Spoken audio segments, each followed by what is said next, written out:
नमस्कार सभी को एक बार फिर से स्वागत है एक और नई वीडियो में।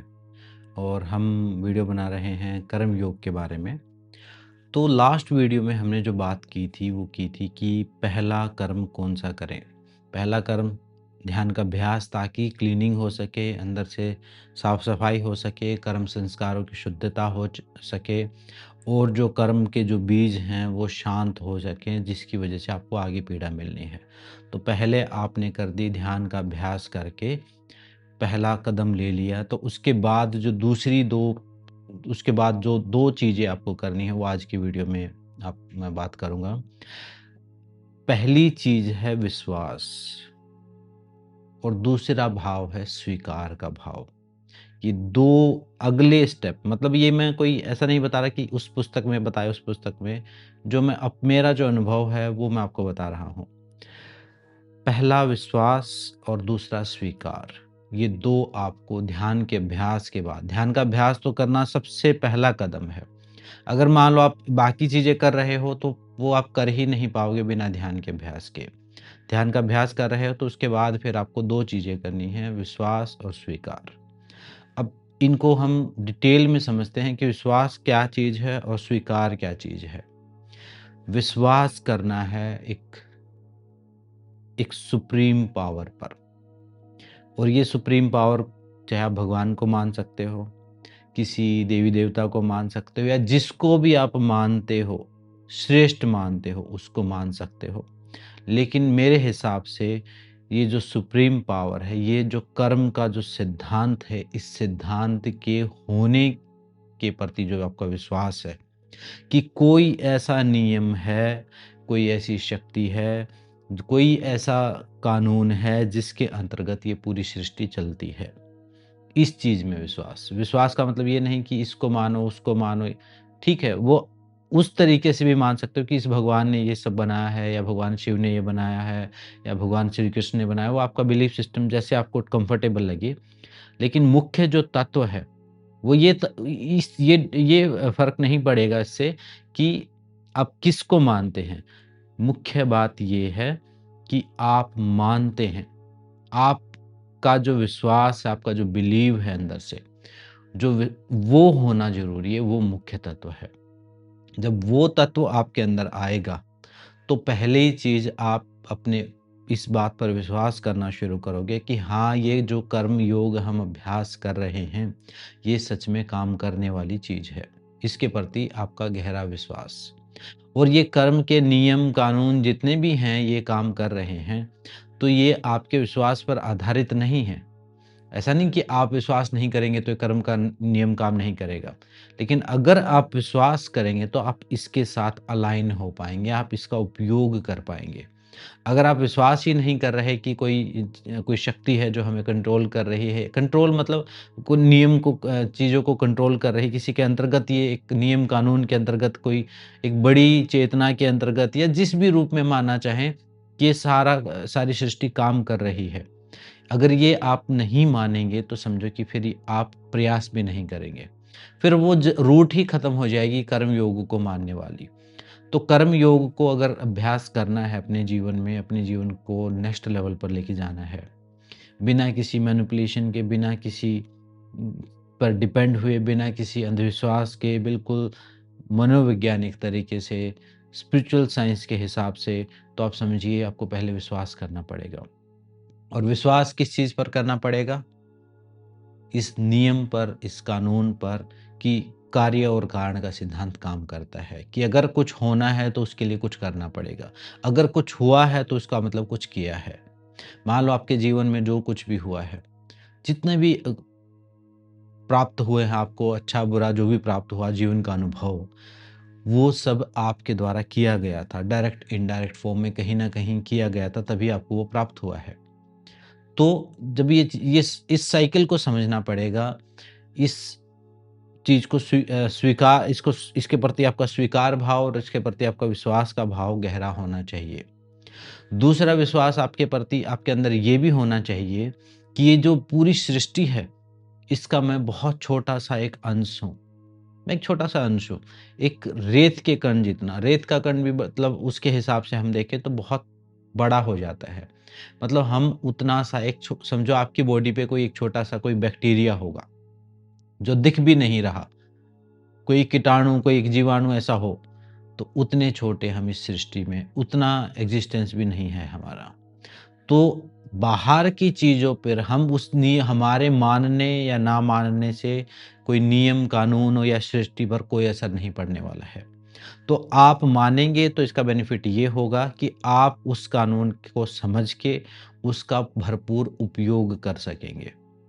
और अगर आप नहीं मानेंगे तो उस फिर सुखी-दुखी होते रहेंगे।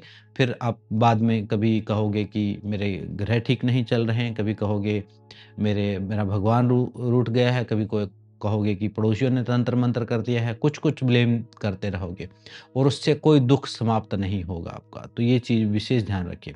तो पहले आप ये विश्वास करें कि ये कानून है और क्योंकि इसके प्रमाण क्या हैं? प्रमाण आप अपने आस-पास देखते हैं। आह आप देख लेंगे, चिंतन-मनन कर लेंगे, तब आपको समझ में आ जाएगा, शास्त्रों का अध्ययन कर लेंगे तो समझ में आ जाएगा। जितने भी महापुरुष, जैसे महात्मा बुद्ध हैं, वो मान लो भगवान को भी नहीं मानते, शास्त्रों को भी नहीं मानते, तो भी वो किस कन्क्लूज़न पर पहुँचे? वो इस कन्क्लूज़न पर पहुँचे कि एक कार्य और कारण का सिद्धांत, ये कर्म का सिद्धांत काम करता है। तो ये जो परिवर्तन हो रहा है और ये जो लाइफ साइकिल चल रहा है, एक चीज़ एक से दूसरी बन रही है, कुछ हो रहा है, कुछ मिल रहा है, कुछ बन रहा है, इस प्रोसेस पर विश्वास करना ज़रूरी है। विश्वास करोगे तो ही इसमें आगे बढ़ पाओगे। विश्वास नहीं रहा, डाउट कोई ऐसा सोचोगे कि कोई और बैठा कोई कंट्रोल कर रहा है, वो मूड फ्लक्चुएशन भगवान कोई ऐसा नहीं कि आपकी तरह उसके मूड फ्लक्चुएट होते हैं, कभी आपको सुखी कर दिया, कभी दुखी कर दिया। आपके जो भी का भगवान मतलब ये जो कानून है, ये ऐसा काम कर रहा है एकदम सटीक रूप से। ये कोई इंसान, कोई पर्सनैलिटी ऐसी नहीं कि आपको कंट्रोल कर रही है कि कभी वो खुश हो गया, आपने प्रसाद चढ़ा दिया तो कभी वो दुखी हो गया, ऐसा नहीं। तो इस नियम कानून को मानना पड़ेगा, इस पर विश्वास करना पड़ेगा और इस सुप्रीम शक्ति को पर भी विश्वास करना पड़ेगा। मतलब आप एक बहुत बड़े प्रोसेस का एक छोटा-सा हिस्सा हो।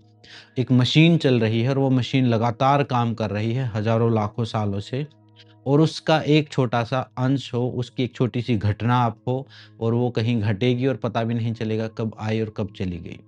तो इसका आपके पास और कोई ऑप्शन है ही नहीं विश्वास करने के अलावा। ऐसा नहीं कि आप विश्वास नहीं करेंगे तो ना करें, तो फिर आपके संभावनाएँ आपकी समाप्त हो जाएँगी। पहली चीज़ तो आपको विश्वास करना है। मेरा जो लॉजिक है विश्वास करने का इस शक्ति के ऊपर, इस नियम के ऊपर, वो ये है, एक सिंपल सी बात है कि भई हम अपनी माँ के पेट में थे तो एक छोटे से सेल थे, एक छोटी-सी कोशिका के रूप में थे और 9 महीने के अंदर हम पूरे इंसान बन गए। मतलब पहले दिन से 9वें महीने पैदा होने तक हमने अपने लिए क्या किया था? हमने अपने लिए कुछ भी नहीं किया था।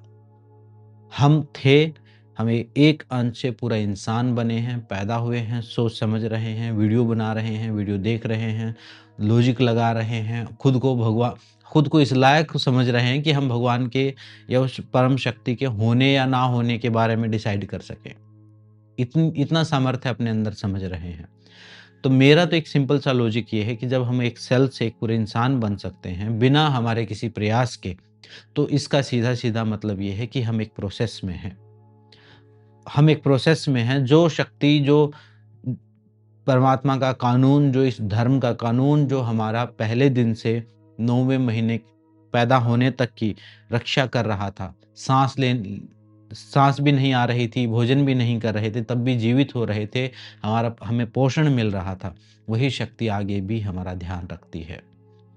तो उस शक्ति पर, उस कानून पर विश्वास रखना पहला स्टेप है, तभी आगे बढ़ पाओगे।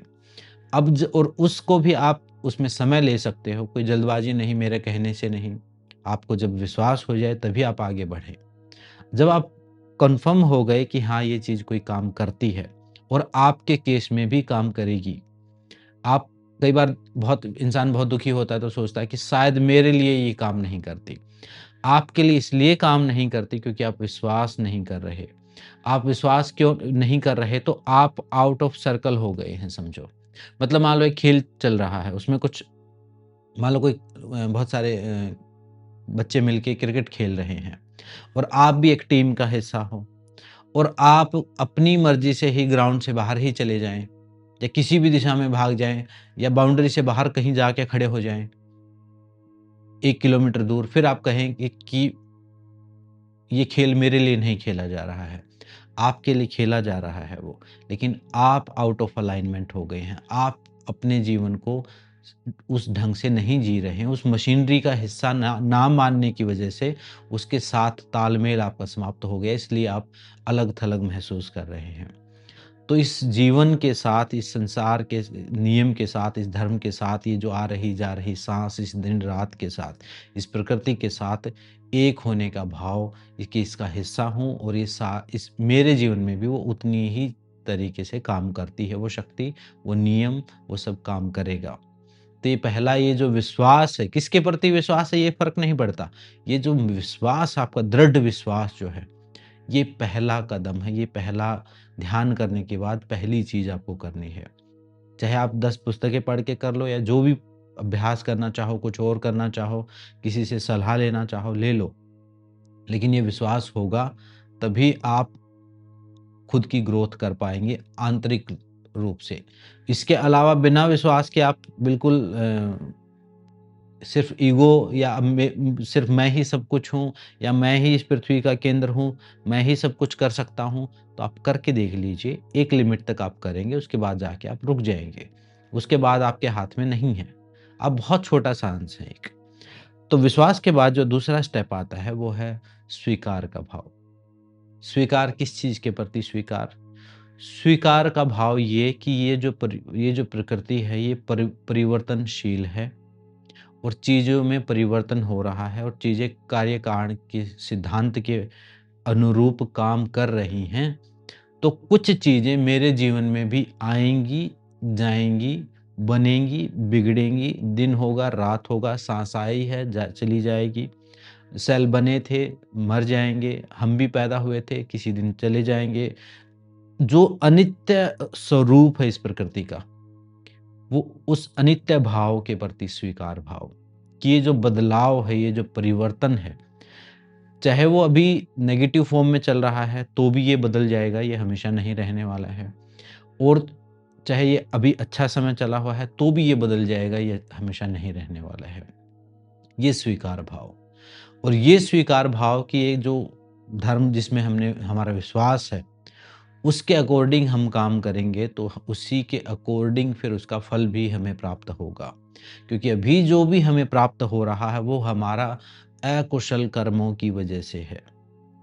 हम जो भी दुख महसूस हो रहा है, अगर आपके अंदर अविश्वास का भाव आ रहा है और आप दुखी महसूस कर रहे हैं, परेशान फ़ील कर रहे हो, ऐसा लग रहा है कि आप अलग-थलग है, सब कुछ बाकी सबका जीवन एकदम मस्त चला हुआ है लेकिन आपका नहीं चला हुआ है। तो उसके पीछे कारण क्या है? उसके पीछे कारण ये है कि आप आउट ऑफ अलाइनमेंट हैं। तो जब आप उसमें विश्वास करेंगे, तो फिर नियमों को स्वीकार करेंगे, तभी जाके तो आप कुछ कर्म करेंगे, तभी तो कुछ आगे कोई पालन करेंगे। स्वीकार भाव भी होना ज़रूरी है। विश्वास के साथ-साथ स्वीकार भाव कि हाँ, उस नियम को मैं स्वीकार करता हूँ। वो नियम जो सुख-दुःख का, वो जो कर्म का सिद्धांत है, वो जो हमारे पैदा होने का, जन्म-मरण का कारण बनता है, वो कर्म संस्कार, वो जो साइकिल है पूरा, उसके प्रति उसको स्वीकार करता हूँ मैं। और मैं स्वीकार ये करता हूँ, दूसरा स्वीकार भाव का मतलब ये है कि जो मेरे जीवन में जो भी हो रहा है, चाहे वो अच्छा है, चाहे वो बुरा है, चाहे वो पीड़ादायक है, चाहे वो बहुत सुखद है, उसका का स कारण जो है, कुछ न कुछ मेरी वजह से ही है। मतलब कहीं न कहीं मुझसे ही वो कोई अच्छा कर्म हुआ होगा, कोई बुरा कर्म हुआ होगा या कुछ ऐसा हुआ होगा, जिसकी वजह से मैं ये सारी चीज़ें उपभोग कर रहा हूँ। तो मुझे आगे भी इसी नियम को स्वीकार करके आगे भी क्रिया को करते रहना पड़ेगा, कर्मों को करते रहना पड़ेगा। अगर मान लो मेरा बहुत अच्छा समय मान लो अभी चला हुआ है, तो अच्छे समय के लिए मैंने पहले कोई एफ़र्ट किया होगा, कुछ अच्छी चीज़ें की होंगी, तो उसकी वजह से वो परिणाम अच्छा मिला। लेकिन अब अच्छा समय चलते हुए भी अगर हम अच्छा काम करते रहे, तो वो अच्छाई बनी रहेगी, वो गुड फीलिंग बनी रहेगी, वो हैप्पीनेस बनी रहेगी, आगे भी वो सस्टेन रहेगी। अगर अभी हमें सुख मिल गया और सुख के समय हमने सब कुछ कर्म करना छोड़ दिया, तो समझो हमने बीज बो दिए दुःख के। हमने बीज बो दिए, फिर लेफ्ट आउट हो जाएँगे हम, फिर अलग-थलग महसूस करेंगे बाद में। तो ये स्वीकार भाव कि इस नियम के प्रति हम इसमें विश्वास भी करते हैं और इसको स्वीकार भी करते हैं कि हाँ, हम इसके ही अंतर्गत आते हैं और इसी को हम मान के इसी पर हम काम करेंगे। और स्वीकार भाव अपनी परिस्थितियों के लिए कि ये जो भी मेरे जीवन में हो रहा है, इसका डायरेक्ट इनडायरेक्ट कहीं न कहीं ज़िम्मेदार मैं खुद हूँ।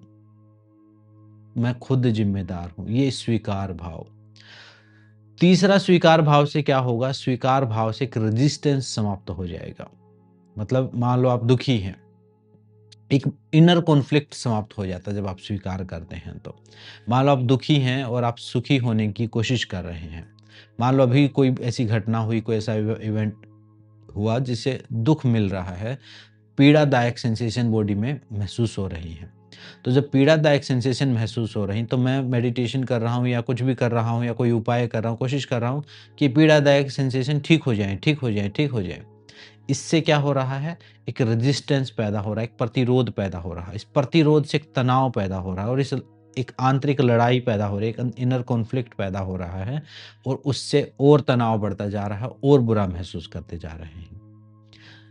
दूसरा तरीका ये है कि अब दुःख महसूस हो रहा है, आपने आँखें बंद की कि ये बात हुई, ये घटना हुई, ये इवेंट हुआ, ये बोला किसी ने, अब मुझे दुःख महसूस हो रहा है और मैं इसे स्वीकार करता हूँ। ठीक है, बुरा लग रहा है, कोई बात नहीं।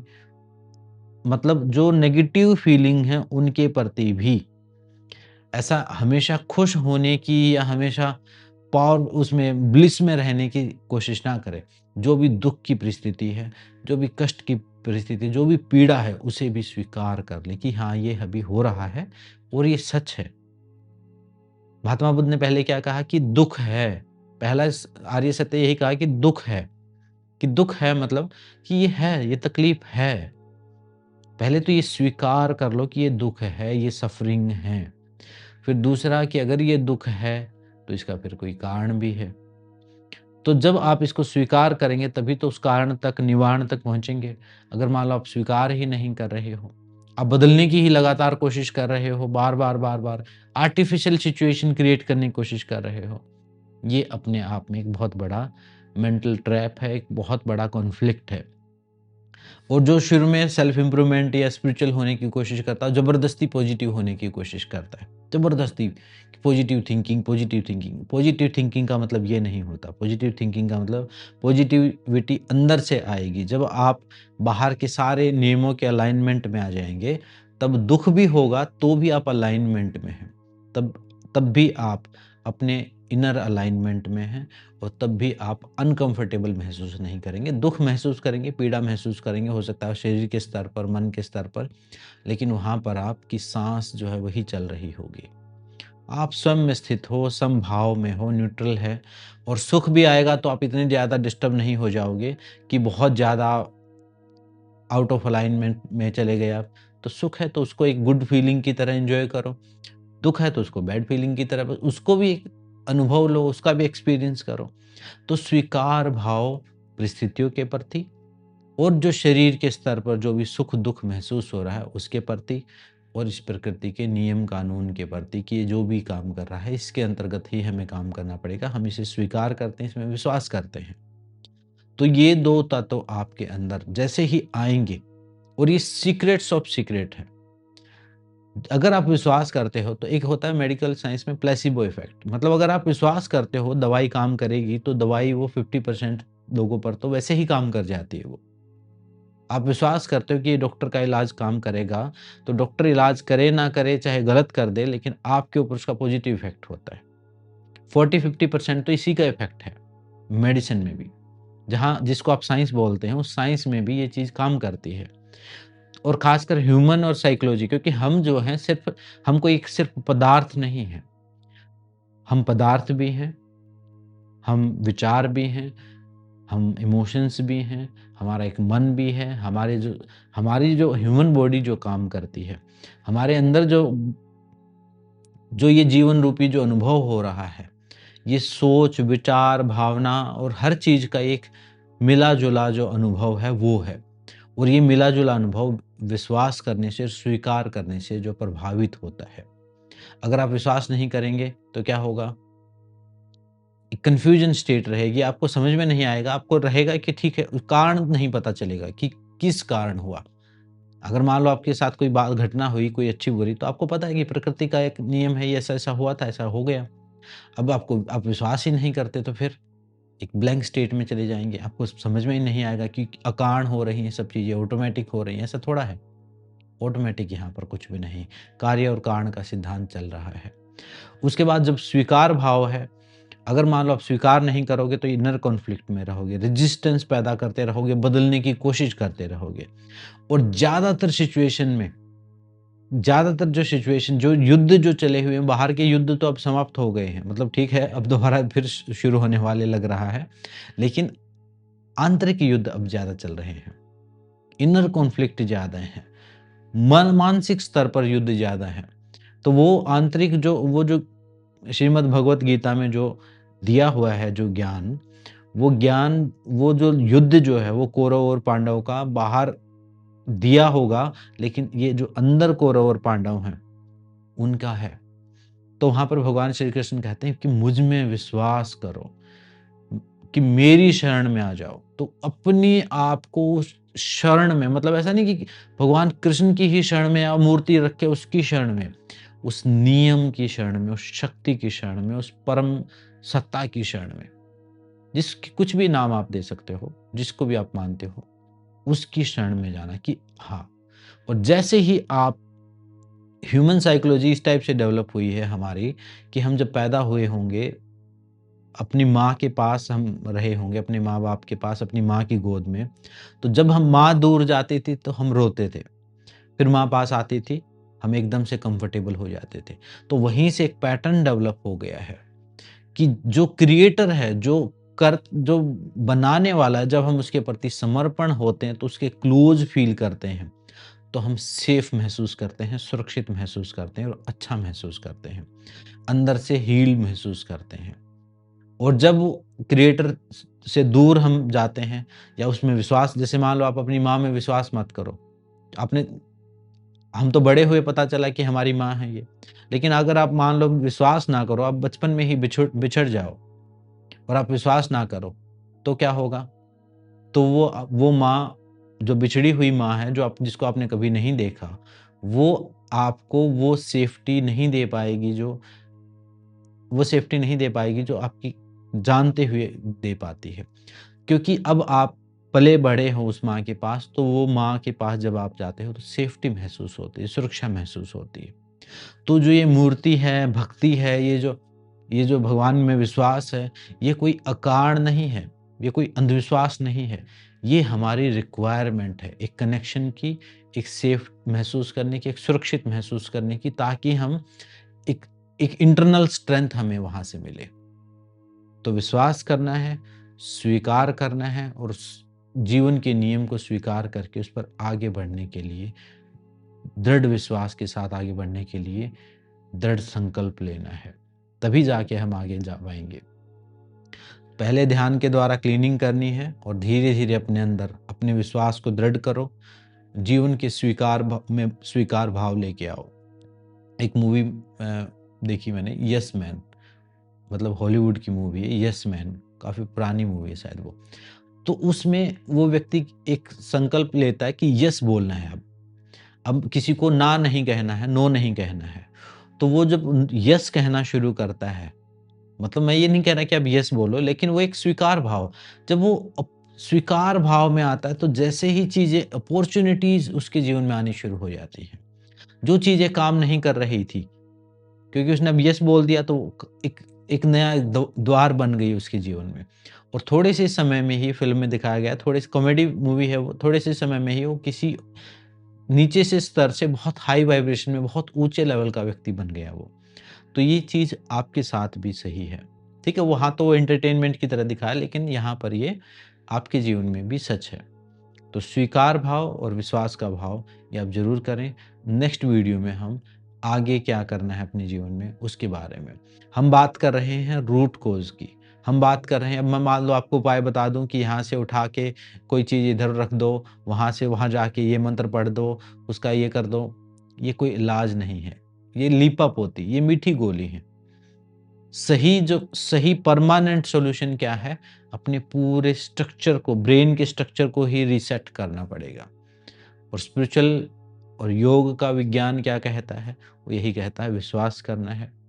महर्षि पतंजलि ने भी भगवान के बारे में कुछ नहीं कहा, लेकिन ये कहा कि ईश्वर प्राणिधान करना है। मतलब ये कहा कि जो परम जो है वो सत्ता है, उसका ओंकार, उसका स्वरूप है, वो ठीक है। लेकिन उसमें कहा कि ईश्वर प्राणिधान करना है, और मुख्य जो तप, स्वाध्याय, ईश्वर प्राणिधान, जो सबसे मुख्य जो 3 चीज़ें बताई, वो तप, स्वाध्याय, ईश्वर प्राणिधान, समर्पण भाव, विश्वास का भाव, वो सबसे ज़रूरी है। उसके बिना तो पूरी स्पिरिचुअलिटी जो है वो बेकार हो जाती है। इसको, और ये विश्वास अंधविश्वास नहीं मानना, विश्वास शक्ति है। विश्वास को अंधविश्वास मत मानो, विश्वास शक्ति है। विश्वास सेफ्टी महसूस कराती है, सुरक्षा महसूस कराती है। विश्वास आपके अंदर वो हार्मोनल सिस्टम क्रिएट कर देती है, वो केमिकल्स आपके अंदर बना देती है जो आगे बढ़ने के लिए ज़रूरी है, जो अंदर से ताकत देता है। विश्वास पर तो चली हुई है पूरी सृष्टि। अगर मान लो आपको विश्वास ही ना हो, और आप वैसे तो पता ही ना चले कि ये वीडियो देखने तक भी आप जीवित रहोगे कि नहीं, क्या क्या विश्वास है? कोई गारंटी नहीं जीवन की, अगले दिन की कोई गारंटी नहीं है। लेकिन देखो, विश्वास है हमारे अंदर, तो इतने टाइम से हम चलते आ रहे हैं, इतने सालों साल हम काम करते आ रहे हैं, और लोग देखो, लोगों को इतना विश्वास है कि वो धन जोड़ते जा रहे हैं। उनको ये विश्वास है कि वो जीवित रहेंगे उसका उपभोग करने के लिए। तो उतना नहीं, इतना विश्वास आप ज़रूर रखो कि जो भी आप कर्म करोगे, वो काम करेंगे, और जो भी आपके जीवन में जो नियम चले, जो सबके जीवन में नियम चल रहे हैं, वो आपके जीवन में भी वही चल रहे हैं। आप कुछ अलग-थलग या कुछ स्पेशल, भगवान को कोई अलग से दुश्मनी नहीं है कि आपको दुखी करे, या आपको कोई इतने स्पेशल नहीं कि अलग से कुछ आपको सुख दे दे। तो विश्वास और स्वीकार का भाव रखिए। तो इस वीडियो में इतना ही, मिलते हैं नेक्स्ट वीडियो में। सबका धन्यवाद, सबको नमस्ते।